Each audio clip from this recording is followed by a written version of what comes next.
থাকো। তো আজকে রান্না করবো পনির। তো তোমার দাদাভাই পনির নিয়ে আসছে। তো পনিরটাকে বরফ হয়ে গেছে অনেক, তো গরম জলে রেখে দিছি।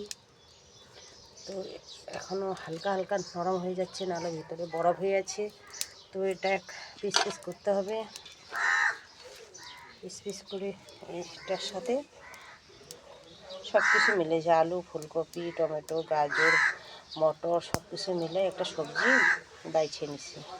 তো সব কিছু বাছা হয়ে গেছে, লঙ্কাও কাটা হয়ে গেছে। তো নিরামিষ তরকারি আজকে রান্না হবে। আজকে সোমবার, তো নিরামিষ তো করতেই হবে। আজকে হলো কি ভেড়াঘর, আমাদের বাঙালির মধ্যে ভেড়াঘর পূজা হয় আজকে। তো পূজা তো করতে হবে। তো তুমি দেখো,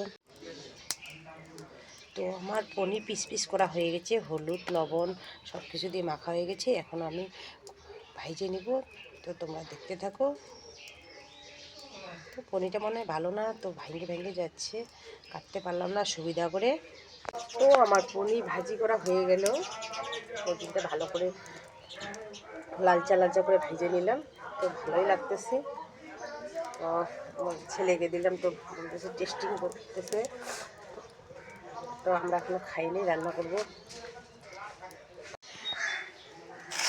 তো দেখো আমার রান্না কমপ্লিট। তো রান্না তো শর্টকাটে করলাম, সকাল সকাল একটাই সবজি বানাইলাম, একটা বাটা বানাইলাম।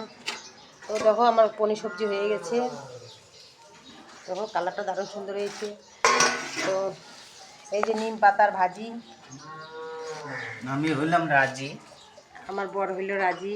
ও নিম পাতাকে খুব পছন্দ করে বলে খুব পাগল হয়ে গেছে কখন থেকে খাওয়ার জন্য। তো এই যে খাইতে বসছে। তো কেমন লাগলো লাইক কমেন্ট শেয়ারে বলে টাটা, বাই বাই।